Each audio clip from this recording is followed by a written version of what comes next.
Mesdames, Messieurs, bonjour et bienvenue à la revue de la presse de ce matin. Commençons avec les nouvelles du pays qui titre Aéroport de Bamenda, ADC réussit le pari de la réhabilitation express. Après plusieurs années d'inactivité imposée par la crise sécuritaire dans les régions du nord-ouest et du sud-ouest, l'aéroport de Bamenda a renoué le 16 avril 2026 avec une activité exceptionnelle à l'occasion de la visite du pape Léon XIV au Cameroun.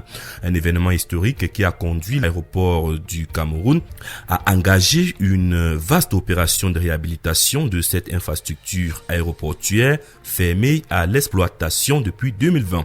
Les détails sont à retrouver dans les pages 8 et 9 du journal. Continuons avec Cameroun Tribune qui s'intéresse à la fête de l'unité nationale et titre en grande une 20 mai 2026. Ça s'accélère au moment où le pays tout entier vibre déjà au rythme des préparatifs de la fête nationale. Le ministre de la Jeunesse et de l'Éducation civique se rend demain à Campo dans la région du Sud pour le lancement officiel des activités civiles. En attendant cette séquence majeure, Mounouna Futsu préside ce jour à Kribi la clôture du bootcamp zonal centre-sud-est du programme Youth Connect Cameroun. Les détails sur cette information sont à retrouver dans les pages 7, 8 et 9 du quotidien Cameroun Tribune. Continuons avec le jour qui s'intéresse à la crise anglophone et titre en grande une, un leader anglophone meurt en détention. Patrick Ndango était en détention à la prison principale de Yaoundé depuis 2016. La société civile plaide en faveur d'une résolution définitive de la crise anglophone. Les détails sont à retrouver à la page 3 du journal. Continuons avec le quotidien Vert Émergence qui s'intéresse à la coopération sécurité et titre en grande une, les États-Unis préparent-ils leur retour militaire au Cameroun? Le journal nous renvoie les détails à la page 5.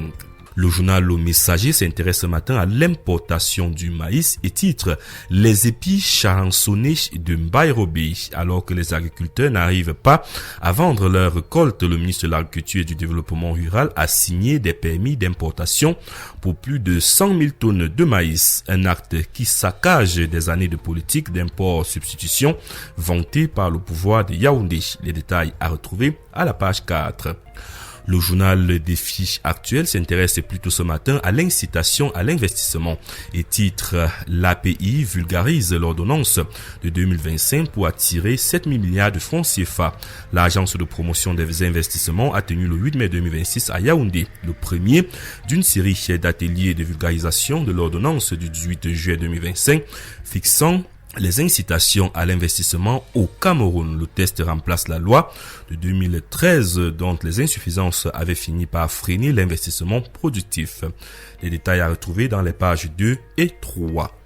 Continuons avec le quotidien Mutation qui s'intéresse à André-Marie Mbida et titre « Mémoire profanée ». La commémoration des 46 ans du décès de cette figure centrale de l'histoire du Cameroun le 2 mai a été perturbée par des autorités publiques. Les détails sont à retrouver à la page 9 du quotidien Mutation.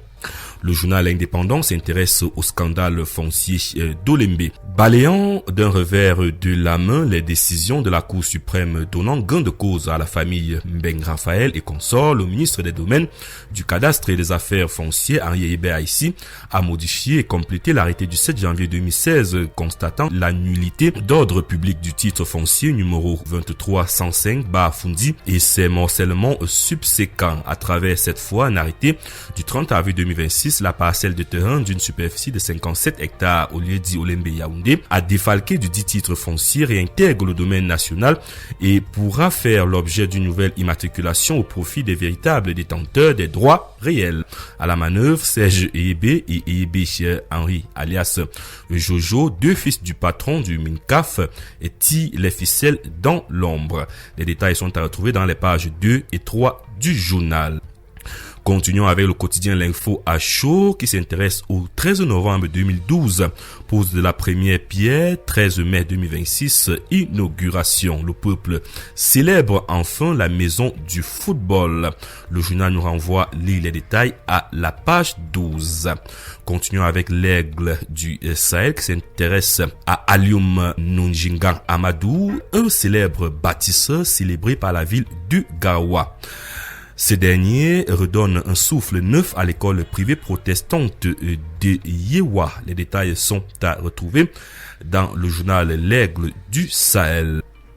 Terminons ce matin, mesdames et messieurs, avec un regard sur l'actualité qui s'intéresse au remaniement ministériel et titre « Qu'est-ce qui coince au final ?» Depuis plusieurs mois, l'attente d'un remaniement ministériel alimente les débats au Cameroun. Présenté par le président Paul Biya comme le mandat des jeunes et des femmes, le nouveau septennat devait ouvrir la voie à une nouvelle génération de responsables politiques.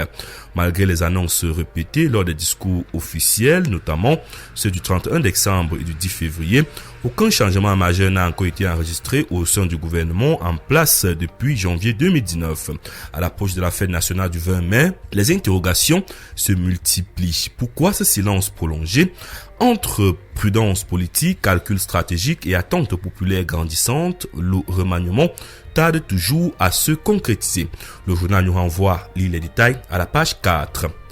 Mesdames, Messieurs, merci à vous d'avoir été à l'écoute de cette autre édition de la revue de la presse ce matin. Nous vous donnons rendez-vous dans les kiosques à journaux pour entrer en possession de votre journal. Passez une très belle journée.